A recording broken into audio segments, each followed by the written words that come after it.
Hello, everyone. It's Graham Cofe with another My Music. Now, just imagine, are you dreaming of going somewhere lovely? Are you thinking about maybe a shoreline? Maybe a dream of a shoreline, a shoreline dream, even. Well, let's discuss that with Ryan any minute now. But first, before that, let's just have this.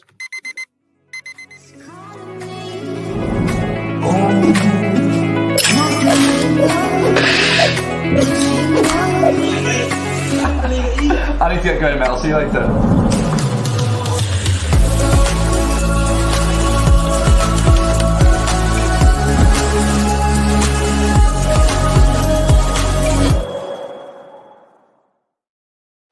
Ryan, thanks for joining me. You see what I did there with the introduction? I love it. It was creative. Where does the band name come from, actually? The band name does come from the idea of the shoreline being such a dream for humanity. Everybody wants to escape their reality, go to this place that is their ultimate like heaven. And for us, we're so landlocked. We're here in the middle of the country. Wow.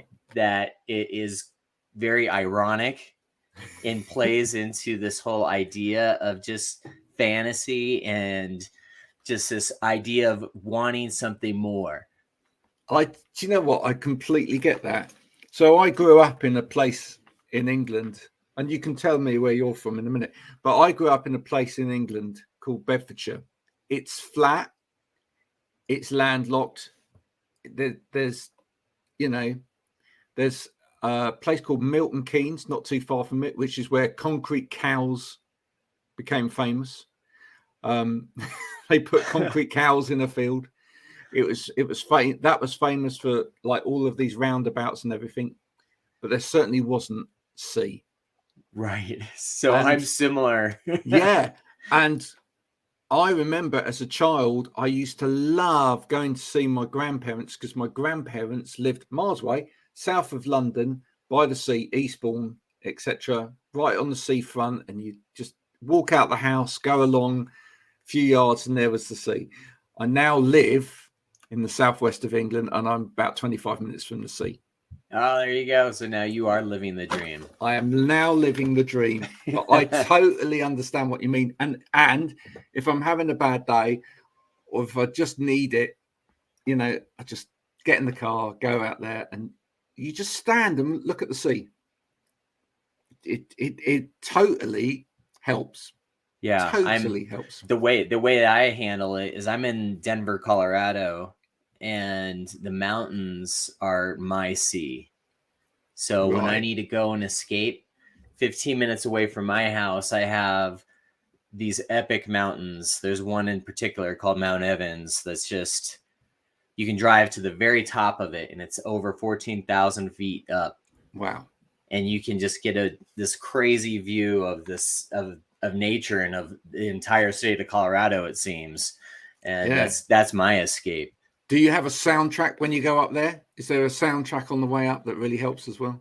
What's interesting is a lot of our music, when we make it, we use that drive as a way to test out, does it feel right, And there's so many times that we've made an album and it just feels so right, and it's like we drive up to the top and we come back down, and it's like one playthrough of the whole album, and it's like, okay, we got it, this is the album. So yeah, I think our music is definitely like that driving. Your music's the right thing. It's the right thing. Hey, so guys, if you're listening and you live in that kind of area, or you live in a landlocked area, you need to buy their music. That's right. That's right. There you go. People, in fact, you could start that actually on a website. Just think, or on social media, you could start that. You go, right, if you're landlocked and you need to get out and go somewhere, where is it you go? And on the way, we want you to play this music, and we want you to tell us what it is that you feel when you go out listening to this music to that place that's special for you. Exactly. You could start all those little stories. Right. I actually have gotten stories from fans that consider our music driving music, music that they take out when they need to escape and they need to drive around, and it just fits the atmosphere of where they're at, whether they're in the middle of nowhere and it's just flat and land and nothing to see, or whether they're actually having amazing visuals. A lot of people do. Yeah, there's been quite a few that have gotten a hold of me about that. Cool. Have you stuck that on the website? You see, because that, do you know what? That is great. I'm a social media guy. That's great content right there, right? You don't want to go to a band website and see like, oh, here's our latest single and and I'm touring. You don't want to see all of that, you know. You don't want to sit for 10 hours trying to get Coldplay tickets like some people did yesterday. What you want to do is you want to, you know, watching that little bar go down, you know, there are 150 million people ahead of you. You want to go to a website and you want to go, right, this is the experience that other people have had having listened to this music. Yep. I love it. You should do that. Yeah. Where did music start for you? Oh man, music started, I mean, obviously when I was a child, I was way inspired by it. It was an escape for me. And that's why like this whole name and the idea and everything has kind of turned into what it is. But I started in death metal. I was a death metal vocalist. Yeah. Right. So, and I used to do... Wait, when you say vocalist, what was it? Was it singing or was it that? It was growling. It was like growling and screaming because I was a horror nut. So I loved horror. Yeah. So it translated into this scary music that I love to listen to. The louds, the stuff that hurts. I realized over time that you can't play more than 3 shows in a row because you're gonna not be able to talk at all. So I was like, I am not doing that kind of music. So I went through the years of doing goth music and doing electronic music and working in the rave scene back in the day and getting into the indie scene here in the state. And A Shoreline Dream came about after doing a project that was similar to like Massive Attack kind of trip hop vibe. So it was the next step. It was taking it into this shoegazer kind of realm where it's like more of like a wall of sound kind of thing. Yeah. And that's where this started. Yeah. So talking about shoegazing, but back in the day with when, you know, the shoegaze bands came out, did you have any favorites there? I do have some favorites. My favorites were, I still consider Cocteau Twins as one of the first. So, and the first Dead Can Dance album to me is a shoegazer album. Yep. So those two are my favorite. I became friends with the guys in Chapter House. I love Chapter House. I love Slow Dive. Became friends with Ulrich Schnauz. He's one of my favorites in the electronic shoegaze scene, and actually started working with Ulrich Schnauz quite a bit. But fantastic. so many amazing influences from the 90s that really kind of like come through in our sound. Do you know what? I love shoegaze music. The only issue I had with shoegaze music was when it first came out, and I was doing sound for people.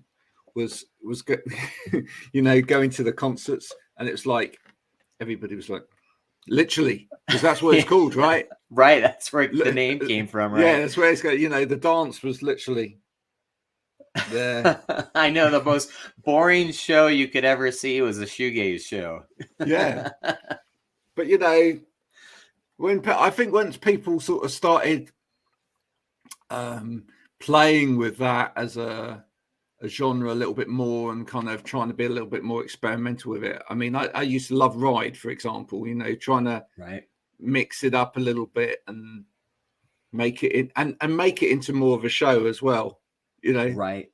No, don't just come up to the mic and like, you know. Yeah. because the attitude started from the band at the front.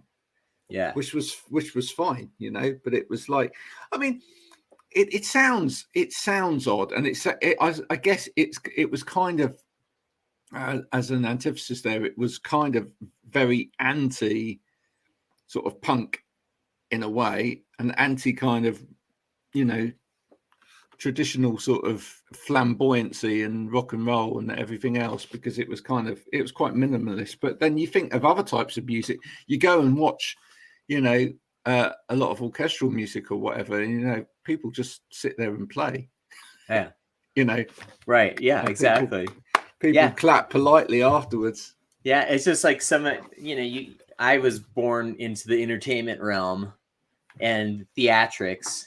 And theatrics are a big part of what I think need to be in music and in live entertainment, especially. I mean, I think bands such as like Sigur Rós, who I still consider similar to the shoegaze movement.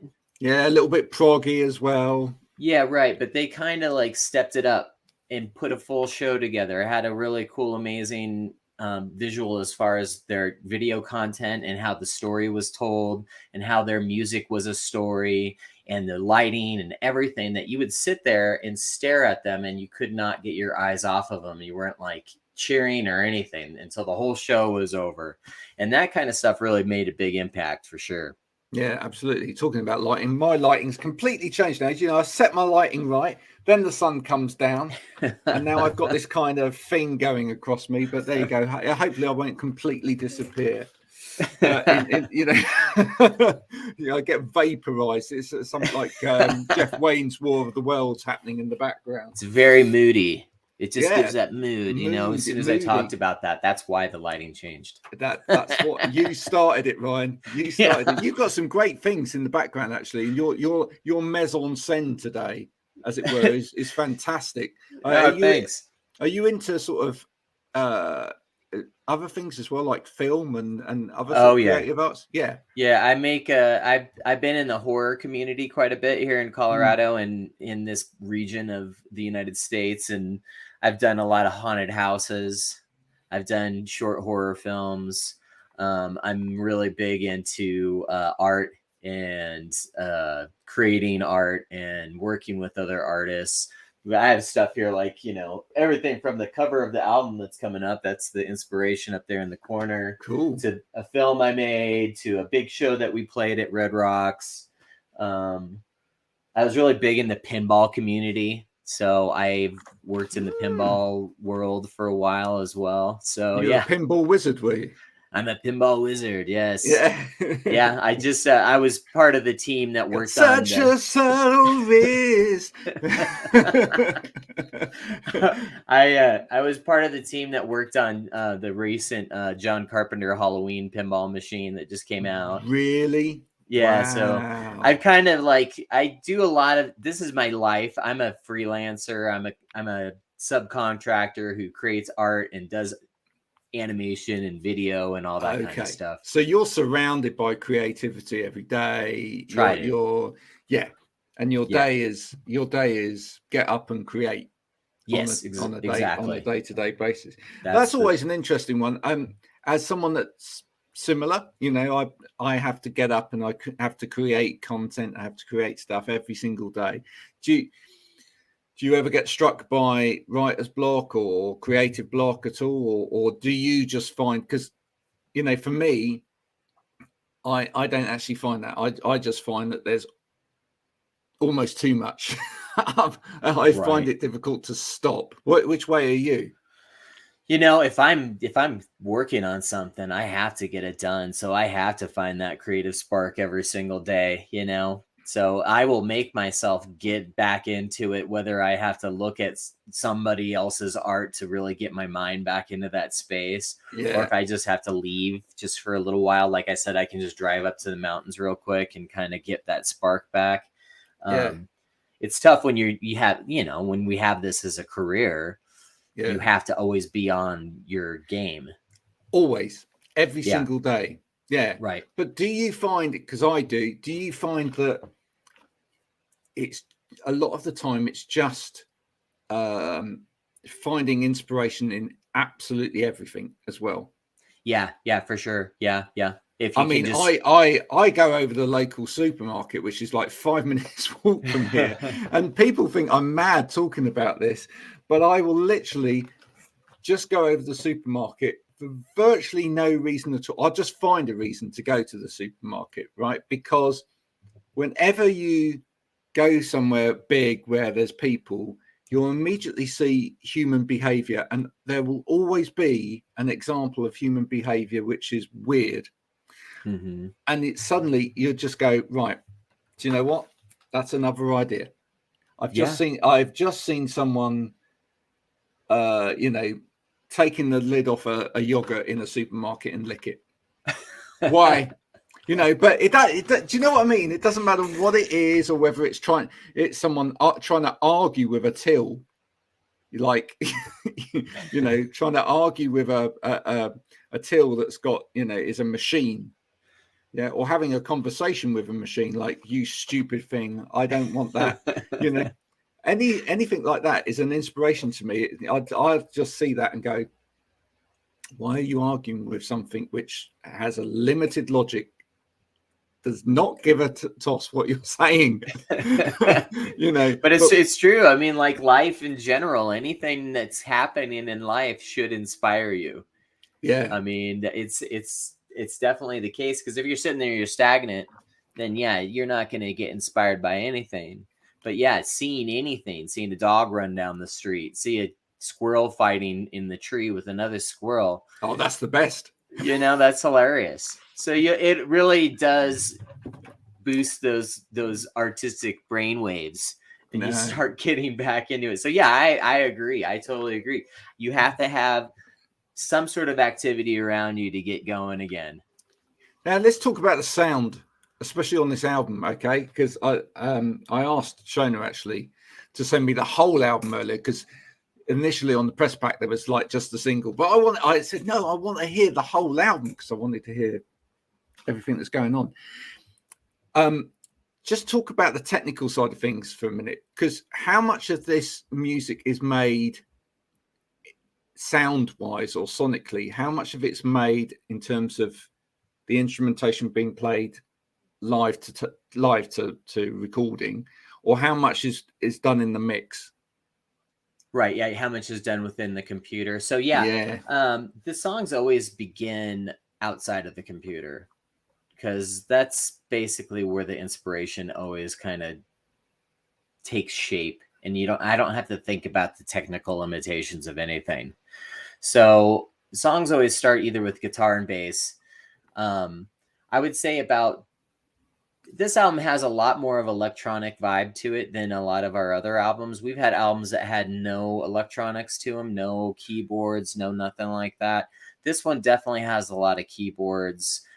They are external keyboards that are being used. There is a component of the drum sequencing within the computer, but percussion is also done outside of the computer. It's really a matter of like what medium needs to be used to express this kind of sound that I'm trying to do at any particular moment. So I don't try to get myself locked into thinking, okay, I need to use this computer right now, or I need to use this right now. My studio's filled with so many different instruments. I have like slide guitars. I have a Mellotron sitting there that I like to play a lot lately. And then I have numerous guitars and basses. So I would say it's probably a 50-50 overall as far as this album goes, as far as how it actually technically is built. But it's not inspired. I was listening. Sorry, I was listening to it, and I was thinking there's an element here whereby you're using things like reverb quite cleverly as well, and you're using, you're at points you're trying to create almost like a cacophony of sound, and then it almost hits one set of sounds, hit another set of sounds, and almost sort of then just blend that into one big, as I say, cacophony. And you're just like, whoa. I always look at it as a symphony, for sure. Yeah, like as an orchestra, like whether it's a traditional orchestra or whether it's a whole new set of instruments that you wouldn't normally put into an orchestra. I always kind of think, how can all these instruments and how can everything play together and hand off to one another? Yeah. So how do these parts hand off one to one another in order for it to sound the way it needs to sound at certain peaks and valleys? Because I love that, because what, in a way, and actually I've got a few bits and pieces of my own on Bandcamp, and it was one of the things that I was playing with on some of that, which was trying to mix beats and use reverb and stuff like that, so that actually what started off as a fairly syncopated rhythm then sort of lost kilter slightly, but there was like, it had almost built another rhythm, and you sort of like built a rhythm off of a rhythm, and then it's like, so the thing takes over its own world. Right. I love it. Yeah. Sometimes those effects can change the dynamics of how the song progresses. And same way, same here. This is definitely the vibe of A Shoreline Dream, is it's a wash of sound. And that actually leads itself to the name again, because when you stand and you look out over the ocean, right? I'm going to be poetic at this point, folks. Yeah. But when you stand and you look out over the ocean, it's one of the things that's always fascinated me. And I went not that long ago. I went the other day. But you watch like the sea move, and it's like you can't predict it. You cannot predict it. Like those waves come in, and it, you know, if you think about like sound waves, you know, with some songs, everything's predictable. It's like there's the wave, right? Yeah. But if you look at the sea, one of the things that makes it both dangerous and beautiful all at the same time is that for 1 minute, the waves will come in like that, and then they change direction, and then they drift down, then they drift right up, and then it goes back out, and it comes back in, and there's a rhythm to it. There's an absolutely beautiful rhythm to it, and you can feel the rhythm, but you don't actually know where that rhythm's going. Do you know what I'm saying? Exactly. Right. Yeah. And that's where we're trying to take the listener on a voyage that they aren't knowing what's going to happen next. Right. Bang. You don't know if it's going slow next, or if it's going to come back up and speed right back up into this next measure. And you know that, yeah, I love that. That's a total perfect way of explaining it. It's a shoreline dream right there. There's a shoreline dream. Everybody should have a shoreline dream. They should. Everybody needs that moment. In terms of inspiration for you, has there been any big inspiration other than the shoegazing thing, etc.? Have there been any really big inspirations for you over the years? Oh man, it's every album. There he is. Yeah, every album has it's not just based upon some random anything, really. It's always based upon what's really happening in my life, in the lives around me. For sure. I mean, this album is definitely more on the goth side, more on the Cocteau Twins, the darker side of things, a Dead Can Dance kind of vibe, because I went through a lot. We all have gone through a lot with this last few years. It's been completely insane. I've lost a few people in my life just this last year that were really important people in my life. And I also had a moment of a really big health scare thing. Oh, no. And that definitely changed the vibe of this album. Right. Yeah. But at the same time, I was thinking, okay, all these dark, scary things are happening. I was like, how can I give myself more rhythm, more boost, you know? And I purposefully made the songs faster paced than usual to give it more of that, you know, driving feel. Like life is important. Let's keep going. Let's keep moving, because a lot of us have got so stuck into this social media, staying on the computer, not really doing anything, not interacting with people around us, that I wanted it to change. And that's the vibe of this album. It's definitely based upon, you know, the reflection of the people in life that are still alive, but you almost consider them dead because they're no longer present to you. And that's what the purpose of this album is, you know. And the Love Blind in general, the name of the name of the album, and our first leading single I didn't get that. is all about that. It's just about this seeing these people, but are they really there? You know, are they really there? Are they still present to me? And how can I break this wall down and become more present to them at the same time as them becoming more present to me? And how can we reacquaint each other Yeah. to each other. And that's Oh. that's the vibe of this album. Do you know what? What you're saying makes so much sense. And what's really interesting for me, from my sort of day job point of view, is that we do both create content for people for social media, but I also train people in terms of social media as well. And one of the things that I say to people on the day-to-day basis is that so many people are getting it wrong. So many people are getting it wrong, because actually they spend their life on social media trying to put out a version of their life, right? Right. Yeah. To impress everybody. Mm-hmm. Yeah. So that let's make some ground. Let's make some ground by putting all of this stuff out about themselves, etc. And and then at the same time, all of those people say, we don't know what to write about. We just, how do you think of content on a day-to-day basis? What do we do?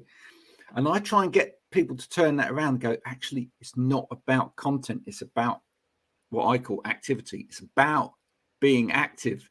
It's about you going out and living your life, right? Suddenly, if you turn that around and you actually go out and you start showing people what it is that you're doing that is changing the world, that is making a difference out there, etc., you've got all the content in the world. Exactly. Yeah. I mean, if you're trying, you're not doing it right, for sure. I mean, you got to just live your life.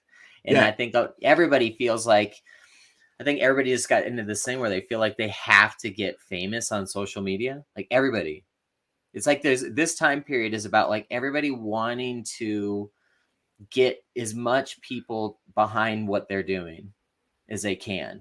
Yeah. And it's never been like that before, right? Not in the past. It wasn't like that. Nobody did that. Very few. Only the entertainers and whatnot. So I think it's just a confusing time period where people are trying to make this happen, but they don't know how to, but they think they need to. So they're confused on how to do it. And you're right. I mean, if they would just live their life, people would be more engaged and more interested in what is actually going on. Well, take this as a piece of content. What we're doing right now, right? I started this because I wanted to. Yes. Right?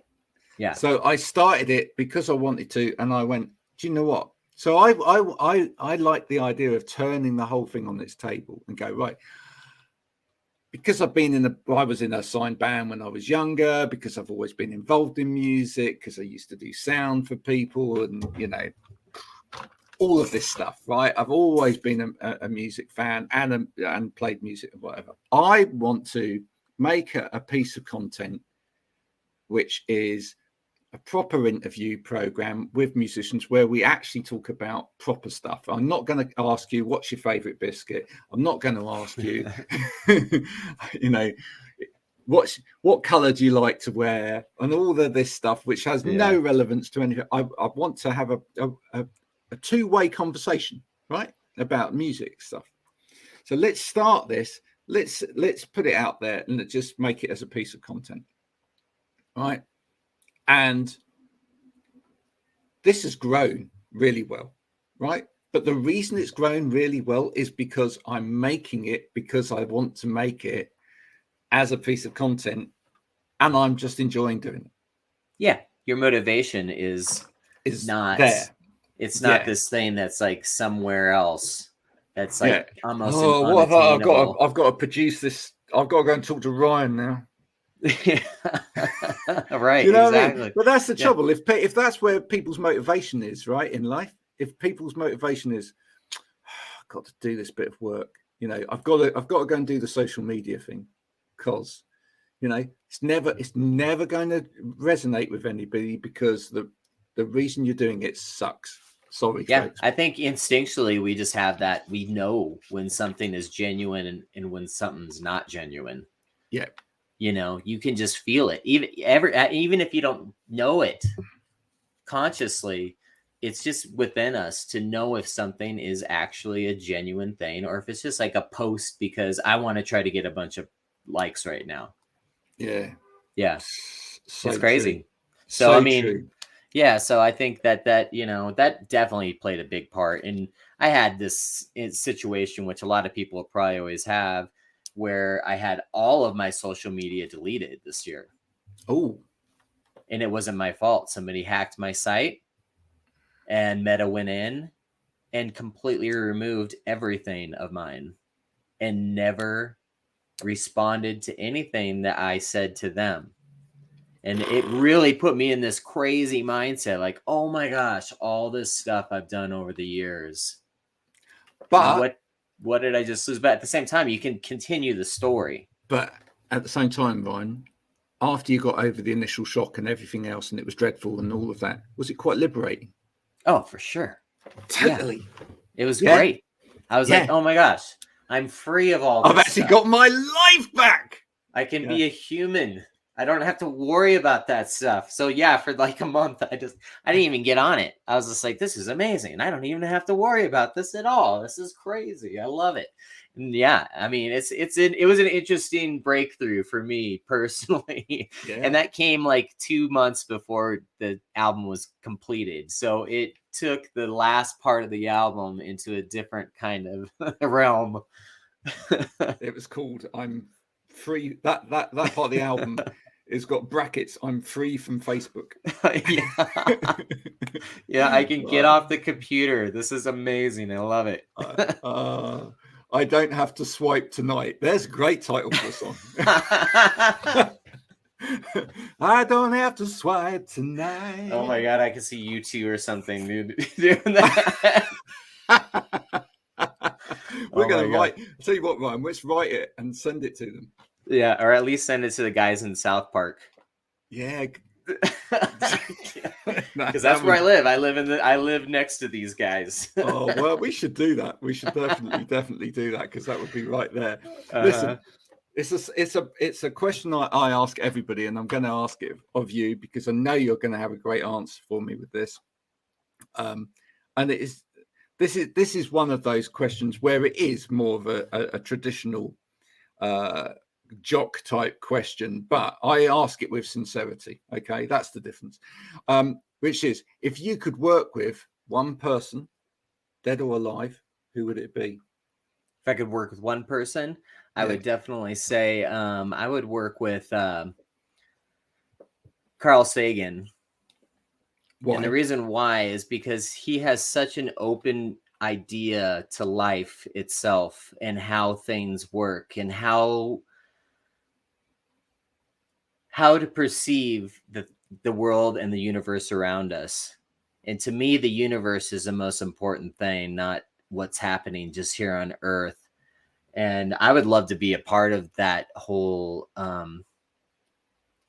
just the show that he put together and just his ideas on all of it, because that is a perspective I've always wanted to see, I've seen him through the show, and he's always been such a big inspiration, but his idea of life really hits me hard. Yeah. I've got a perfect venue for you. All right. Which is down the road from me. I personally think, and at some point this should happen, and if anyone can make this happen, this would be brilliant. So I definitely think you need to play Lyme Regis. Okay, which is you need to, if you don't know what Lyme Regis looks like, you need to look up Lyme Regis. It's where it's Tessa de D'Urberville's was based on, in that area, etc. So it's a beautiful little seaside town just down the road from me, and it has this cob that reaches out, swirls into the sea. Oh, right.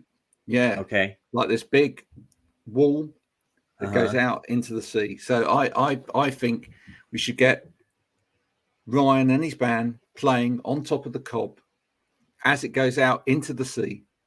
Oh my gosh, that would be an amazing visual. I love that. That would be absolutely. Totally that would be good. Like the top of the peak of where we need to be in as a Shoreline Dream. Like that would be like the ultimate visual for a Shoreline Dream. So at least let Ryan come to the UK and see that. So if there are any venue promoters or anybody that would love to put a band on in the southwest of England or anywhere else in England at some point, you know, and if you're listening, do get in touch. That'd be great. Ryan, I could talk to you forever and a day, but I do need to go and make some tea for the little ones. So, so just tell everybody before we go. I think we've given everybody a picture of what your music sounds like now. I think we've kind of built up the expectation. Hopefully, they've seen you. They know you're a decent guy now, and therefore they're going to go and investigate this, and they're going to listen to your music. Where is the best place for people to go and listen to your music? I would say first hit AShorelineDream.com. Perfect. Right, because you can get to anything that is related to us through there. Yeah, all the social links are there. Whether you listen to us on Spotify, what I'm trying to get people to do is to go to Bandcamp and to pre-order the album, which is going to help us make this into either vinyl or a CD product. So we need that money. We need that money to do this. So we would definitely love it if you would pre-order. And those are the two most important places. ShorelineDream.com, Bandcamp, and search for a Shoreline Dream. And Ryan would really like the vinyl to be kind of like a blue and translucent, with different color blues. So it's like waves. I would love it. I'm just dreaming for him now, but dreaming that would be great. I would love that. Oh my God. Anything on vinyl would be amazing. That's the only thing that we have not done over the years is actually create the vinyl. That's got to be there, hasn't it? That's got to be there. That's got to be there. Yes. Right. Yeah. So let's make this happen, folks. Go pre-order the album from Bandcamp. I presume it's a Shoreline Dream on Bandcamp as well. Yes. It is. And it'll go right to the album Love Blind. And that's the new album. Just do it. Just do it. I will love you. Yes, you will help us so much. That'd be amazing. And you'll love the music too. This has been a really impactful, personal album that I think that a lot of people can relate to. I totally agree. I've listened to it. It's fantastic. Thanks for sharing it with me. And thanks for sharing a few minutes with me today, Ryan, to hopefully get people into the weekend in the right frame of mind. I think that's what we've done. Ryan, thank you. And I'll speak to you soon. Bye for now. I'll talk to you soon. Thank you so much. All right.